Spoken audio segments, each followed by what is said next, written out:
Então, dando continuidade, mostro para vocês agora aqui, compartilho esse relatório de sondagem em que o cliente solicitou antes mesmo de nos contratar. Se todo cliente fosse assim, não daria tanta dor de cabeça para a gente.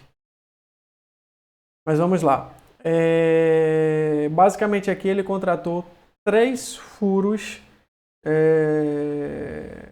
de sondagem, né, pelo método SPT, né, Standard Penetration Test, né, teste de penetração. E ele pediu aqui, ó, 3 furos. Ele pediu, para falar a verdade, 3 furos, cada furo com 10 metros de profundidade. Eu não faria assim, eu tento otimizar um pouco mais. Na maioria das vezes, as cargas que a gente trabalha em sobrados desse tipo não faz com que o bulbo de tensão chegue até 10 metros de profundidade. Aí o que é que eu faço? Geralmente quando o pessoal pede para poder mobilizar o equipamento e pede no mínimo 30 metros de perfuração, eu divido aí esses 30 metros aí em uns 4, 5 furos, no caso aí 5 furos de 6 metros, eu aumento mais um pouquinho, coloco aí uns 5 furos de 7 metros de profundidade, ou então eu coloco 2 furos com profundidade maior e o restante dos furos com profundidade menor, porque assim, ó, na maioria das vezes, o solo para sobrado eu não vou dizer assim 100% dos casos, mas eu vou falar para vocês assim, na maioria dos casos a sapata ela passa, certo? A carga ela não é muito concentrada, não é tão grande assim, e na maioria das vezes aqui, basicamente 90% dos meus projetos, sapata funciona perfeitamente bem, até pelo nível de carga que essa fundação recebe, e também é um sobrado, né? Não é nada de outro mundo não.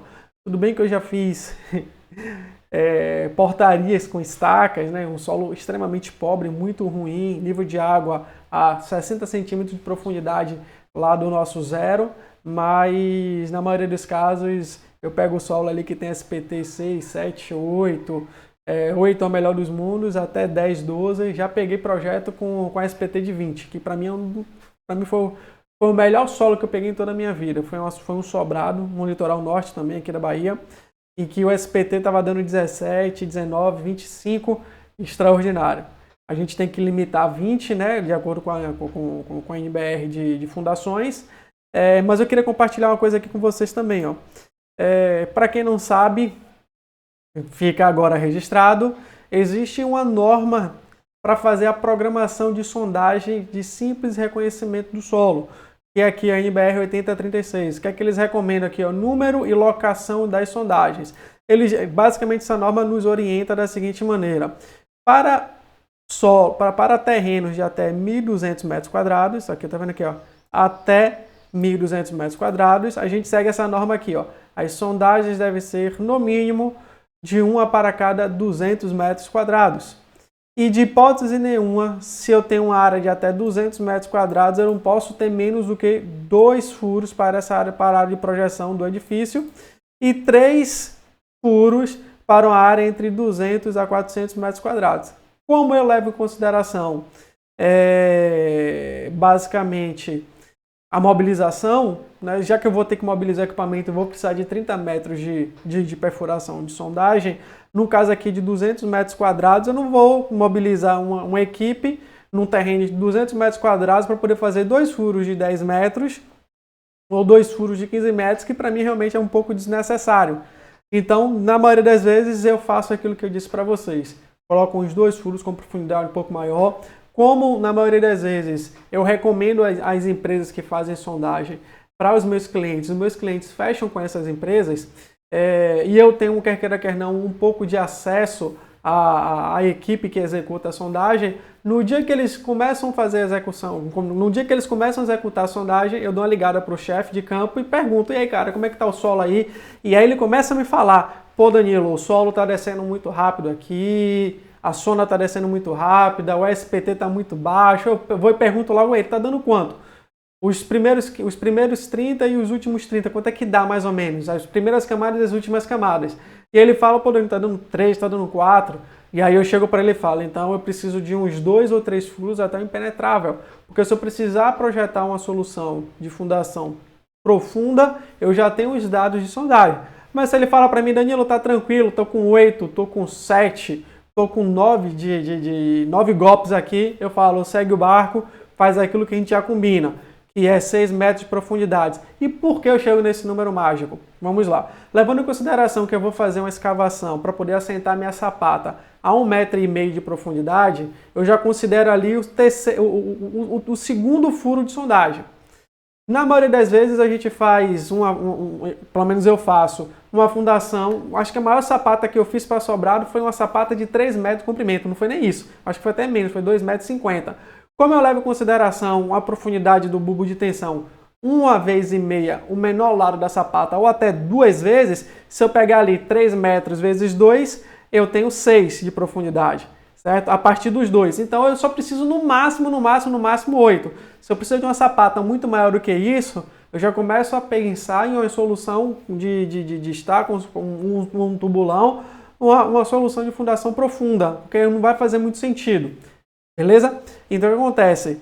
Então aqui, como o cliente pediu, 3 furos de sondagem, está coberto pela NBR 8036, vamos tocar o barco aqui na análise do solo. Perfeito? E aqui, na maioria das vezes, ele tem um descritivo. A maioria dos relatórios de sondagem, eles vêm com um descritivo, né, do que é o ensaio, o método utilizado. Ele descreve aqui o tubo com revestimento de aço de 2,5 polegadas, uma haste de lavagem, o trépano, o trado. Eles começam a fazer com trado manual, depois ele vai fazendo com trado por máquina, por bomba de motorização e circulação de água betonítica, a depender da profundidade que esteja a sondagem, do quanto a gente pedir para poder fazer a perfuração, ou a depender se for um solo muito duro, aí realmente vai ter que ser com bomba motorizada. Então, a depender de algumas coisinhas aqui, eles usam os equipamentos ou não. Beleza? Ele fala aqui sobre o ensaio de penetração dinâmica, ele descreve aqui, ó, os índices de penetração foram obtidos para a cravação do amostrador padrão. O amostrador padrão, na cabeça da haste, você tem um amostrador que coleta algumas amostras, e aí esse martelo, que é o peso, que fica batendo para poder ir perfurando o solo, ele é padronizado com a massa de 65 kg e tem uma altura de 70 centímetros até atingir a penetração de 45 centímetros. Tá, trocando em miúdos. Nós temos aqui, ó, 2 colunas, certo? Como é que a gente faz? A gente tem aqui, ó, 1 metro de solo. A gente começa ali fazendo ensaio e aí esse martelo, ele começa a cair de uma altura e começa a penetrar essa haste. Então ele vai penetrando. Vamos aqui, eu tenho 1 metro, tenho o zero do terreno e eu tenho aqui o primeiro metro de profundidade. Então o pessoal ele vai batendo com o martelo, até essa haste penetrar 55 centímetros nessa camada de 1 metro. Certo? Porque essa resistência, esse N, que é, digamos assim, o grau de resistência do solo, que é a resposta da solicitação da sondagem, ele é feito de metro em metro. Então, a cada metro, no caso do zero, essa haste ela vai descendo, ela desce 55 centímetros. Eu não conto a quantidade de golpes, ela desce 55 centímetros. Quando chegar nos 55 centímetros, aí ele pega uma caderneta e ele começa a anotar 1 golpe, 2 golpes, 3 golpes, 4 golpes, 5 golpes, 6 golpes. Ele conta a quantidade de golpes necessários para poder eu atingir a primeira e a segunda camada. Danilo, que camadas são essas? Vamos lá, eu tenho 1 metro, né? Nessa profundidade de 1 metro eu entro 55 centímetros e eu deixo 45 centímetros. E desses 45 centímetros que eu vou fazer o meu solo, eu divido esses 45 centímetros em 3 camadas de 15 centímetros. Então eu tenho a primeira camada de 15, a segunda camada de 15 e a terceira camada de 15. Então essas 2 colunas aqui que eu tenho aqui na minha sondagem, ela diz isso aqui mesmo, ó, índice SPT, iniciais 30 centímetros. Ou seja, eu vou contabilizar a quantidade de golpes que o meu martelo deu nas 2 primeiras camadas, que 2 camadas de 15 vai dar 30 centímetros, então ele começa a bater lá. Vamos supor que para poder eu romper essas 2 camadas, ou seja, a primeira camada de 15, a segunda camada de 15, eu precisei, aqui nesse caso ele precisou de 4 golpes. O martelo caiu 1, caiu 2, caiu 3, caiu 4, parou aqui nos meus 30 centímetros iniciais. certo? E aí ele vai lá e anota 4. Depois ele vem e anota o número da última camada, que seria os últimos 15 para poder romper, para poder finalizar esse 1 metro nessa camada última de 15 centímetros. E aí ele vem lá, bota mais uma, mais duas. E aí eu somo na primeira coluna o somatório das duas camadas, das duas camadas de 15, e no último as duas camadas de 15. Que no caso seria 30, 30. Então eu somo essa coluna, essa camada de 15 centímetros, tanto nos iniciais quanto nos finais. Show de bola? E qual é o que geralmente nós utilizamos? Eu, Danilo, perdão aqui pelo microfone. Eu, Danilo, utilizo os finais. Certo? Aqui, então aqui, ó, nesse solo aqui eu tenho um SPT 4 no primeiro metro, 5 no segundo metro, 7 no terceiro metro, 7 no quarto metro e 9 no quarto metro. Como é que você sabe, Danilo, aqui, ó? Tá vendo aqui, ó? 1 metro, 2 metros, 3 metros, 4, 5, ó, tá vendo aqui, ó? Até 38 metros aqui, se a gente precisar, a gente tem aqui, certo? E aí, ó, em cada metro, a gente coleta o material e verifica que tipo de material é esse. Nesse caso aqui, ele fez um ensaio com trado manual e encontrou areia fina de cor escura, uma areia fofa. Obviamente, é por isso que esse SPT deu muito baixo. Já no segundo metro, ele encontrou aqui, ó, areia fina, cor escura, pouco compacta, ou seja, já é uma areia um pouco mais compactada, um pouco mais resistente, tá vendo?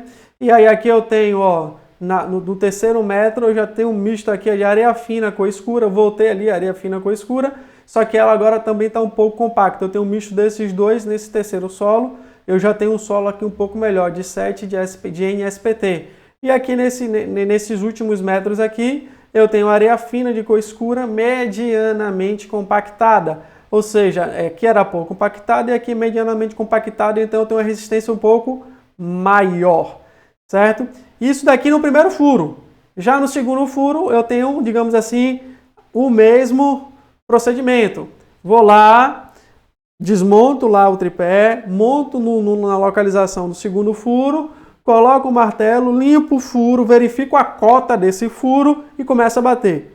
Entrou 55 centímetros, eu venho, pego a caderneta e vou anotando lá.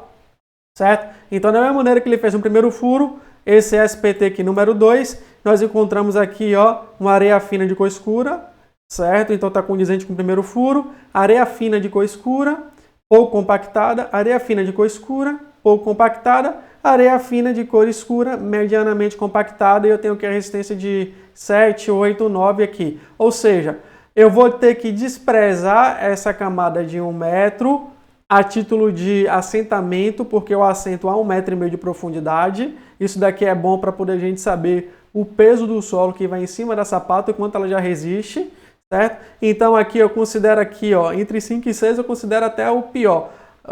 Digamos assim, o pior nível de SPT para poder assentar minha sapata, eu considero 5, certo? E aí daqui para baixo eu tenho o meu bulbo de tensão, e aí eu pego aqui, ó, 6, 7, 8, 9, 9. Não é um solo ruim, não. Para as cargas que nós trabalhamos, não é um solo ruim, certo? Se fosse para poder pôr um prédio aqui, obviamente não ia conseguir, beleza? E eu ia ter que, obviamente, sapata, tá bom? E o meu terceiro furo, nós temos aqui, ó, NSPT 6 para o primeiro metro, 5, 7, 9, 9. Ou seja, você percebe uma linearidade na resistência do solo. Você não percebe aí uma mudança brusca de material ao longo da profundidade, nem ao longo da projeção do terreno em si. Porque aqui a gente continua com areia fina com escura, areia fina com escura, areia fina com escura, areia fina com escura, pouco compacta ou fofa, como é no primeiro, pouco compacta, medianamente compacta, certo? Aqui o pessoal tirou imagem de campo, então basicamente, ó, aqui é o tripé,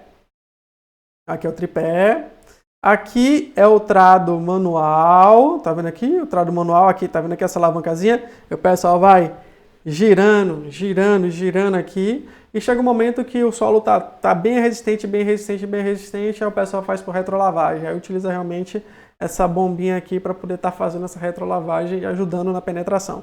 Eles precisam desse reservatório aqui para poder tirar o material que está aqui dentro para jogar aqui fora. Aqui ó, é o martelo, que eu te falei, tem 65 quilos. Aqui a haste, e aí ele levanta isso daqui, ele vai levantando isso aqui através dessa manilha aqui, dessa escotilha aqui. Isso aqui sobe, esse cabo de aço sobe. Aí ele pega aquela haste, encaixa aqui, e aí essa haste ela vai batendo até penetrar. Aí depois ele vem, tira essa alavanca, pega mais um tubo desse daqui, coloca aqui na cabeça dessa haste aqui, começa a bater e vai fazendo o ensaio. Quando chegou na resistência que a gente solicitou, na profundidade que a gente chegou, ou quando chegou no impenetrável, o pessoal vai lá, tira tudo e suspende o ensaio. Geralmente eles fazem esses ensaios em no mínimo 2 dias. Por mais que eles consigam fazer esse ensaio, esses 3 furos no mesmo dia, eles têm que voltar no segundo dia para poder anotar uma coisa importante, que é isso daqui, ó, nível d'água. Eu preciso saber no perfil de sondagem qual é a profundidade da água. Nesse caso aqui, eles falaram aqui está aqui basicamente ó, entre o segundo e o terceiro metro. Especificamente falando, nós temos aqui ó, nível d'água 2,86, certo? Aqui eles não voltaram para poder confirmar, aqui tá vendo o nível da água inicial, o nível da água final, isso pode variar. Num dia eu tenho um nível né, aqui, no outro dia eu tenho um nível aqui, certo? Deixa eu ver aqui outro, aqui ele foi dia 29/9, aqui ó, 2,84, também pela altura do solo, 29/9, voltou também no dia 29/9, eles iniciaram a execução e terminaram no mesmo dia, uma falha aí para a empresa, que não voltou no outro dia para poder verificar o nível de água que estava o furo. E aqui é 2,80 m. Certo, pessoal? Então, é um solo que eu particularmente gosto de trabalhar. É um solo que tem características arenosas, né? Tanto que é uma areia. Basicamente, aqui a gente não percebe nenhum tipo de material siltoso ou argiloso. Eu gosto de trabalhar com solos misturados, um pouco de areia, um pouco de silt, um pouco de argila, porque você trabalha com o bom do material arenoso e o bom do material argiloso, que é a coesão.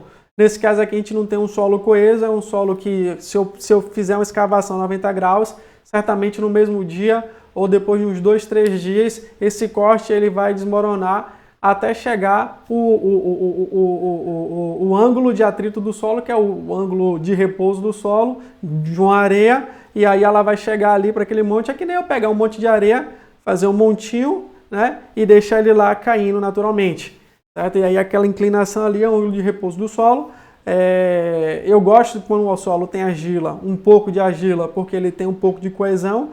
Então a gente acaba travando um pouquinho a movimentação lateral, né, por conta do ângulo de atrito, mas é um solo que dá para trabalhar, até mesmo porque é uma região de praia, e região de praia, na maioria das vezes, só tem areia. Na maioria das vezes, só tem areia. Só para você ter ideia, isso aí é praticamente na beira do rio, né? Apesar do lençol freático estar um pouco mais baixo aí, 2,80, 2,90 de profundidade, mas é bem, eu acredito que esteja ali em torno de uns 40 metros de distância da margem do rio Jacuípe, que é um rio que bem farto de águas aqui no litoral, mas não vai trazer muita dor de cabeça para a gente na hora da execução dessa obra.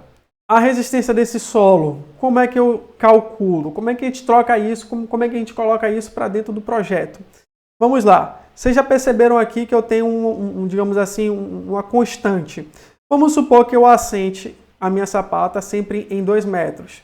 Qual é o NSPT que eu levo em consideração nos meus projetos? Geralmente eu consigo, digamos assim, transformar em áreas. Então deixa eu só colocar aqui, ó, circ. Deixa eu colocar assim, circ. Deixa eu colocar aqui um círculo. Deixa eu colocar aqui uma achúria. Opa.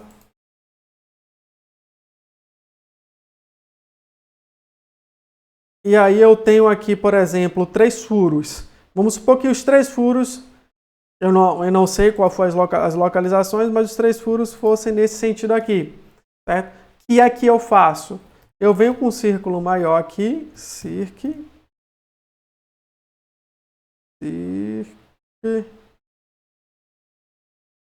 e vejo a área de atuação de cada furo. Então eu vejo aqui,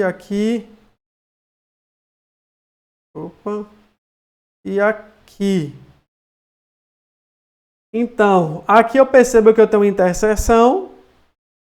Aqui eu percebo que quem comanda essa área é esse furo daqui, tá vendo? E quem comanda essa área toda daqui é esse furo daqui. Então, sapatas que entram mais ou menos nessa região daqui, eu considero o SPT desse furo. Para essa área, eu considero o SPT desse furo. E para essa área aqui, o restante de tudo, eu considero esse furo daqui. Certo? Mas deixa eu só fazer uma conta rápida para vocês. Então, eu vou descartar o primeiro metro, uma areia fofa. Vou assentar a minha fundação na profundidade 2. Então, eu começo a considerar a partir daqui. Levando em consideração que minha sapata aqui vai ter ali 2,5 metros, 1,5 metro a 2,5 metros, eu pego a média 2 metros, então eu faço assim, ó, 2 vezes 2, 4, e começo a contar 1, 2, 3, e aqui faltou, tá vendo? Então eu diminuo até o raio de influência para que toda a minha tensão ela seja espraiada até onde eu tenho aqui ensaio. Se ficar uma sapata muito robusta, aí a gente tem um problema, né? Mas nesse caso aqui eu tenho 5 metros, eu tenho aqui 6 metros, os outros já me cobrem, tá vendo? Aqui eu já não tenho. Apesar de que ele disse que ele fez 10 metros de profundidade, ele não fez 10 metros não, certo? Então aqui, ó, eu tenho aqui, por exemplo, 5, e aí eu multiplico por 2 por 1,5 metro, vai dar 3, então eu tenho 1, 2, 3. Eu pego simplesmente a minha calculadora e faço uma média. Somo 5, mais 7, mais 7, mais 9, eu tenho 28 e divido pela quantidade. 1, 2, 3, 4. Dividido por 4, eu tenho um solo que resiste 7. Um N de 7, certo? Então eu tenho um solo que resiste a um N de 7.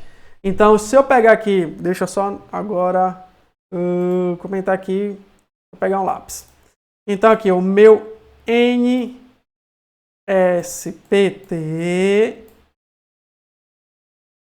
é igual a 7. Eu vou pegar basicamente o meu número 7, que é o meu NSPT,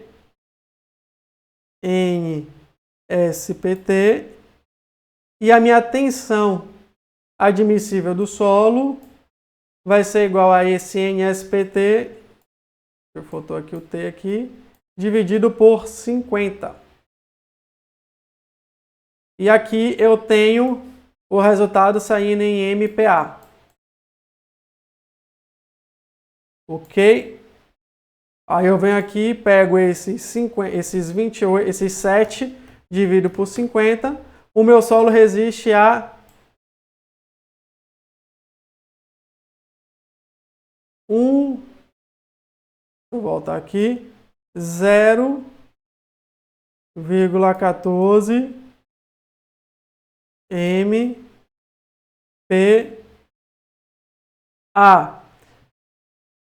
Beleza? Então, com essa informação aqui, eu faço o dimensionamento, que é um dimensionamento interativo das minhas fundações, certo? Isso daqui é basicamente 1,4 quilos por centímetro quadrado. Desculpa aqui, é porque eu estou com o mouse aqui, tá, pessoal? Então, aqui eu tenho 1,4 quilos por centímetros quadrados. É um solo bom. Eu estou acostumado a trabalhar com solo aí com 1 kg por centímetro quadrado, um solo muito ruim. Então 1,4 aqui está perfeito, show de bola. Vamos trabalhar com esse nível de informação, certo? E com isso, dá para a gente perceber mais ou menos, isso daí não é do dia para a noite. Mas percebe-se que com esse nível de resistência do solo, essa tensão admissível do solo, eu vou conseguir trabalhar com sapatas isoladas e pilares distantes de acordo com aquilo que a gente estava pensando, né? Distante ali 5, 4 metros e meio. E aí, a depender da carga que chegue naquele pilar, porque eu vou ter 7 metros de comprimento ali entre o apoio de vigas. Vamos ver se passa ali, se vai ter uma sapata muito robusta ou não. Lembrando que o maior problema de uma fundação não é a carga axial, mas é a carga de momento que chega na base, né? Ninguém gosta de momento, né? Momento é viola, momento é complicado.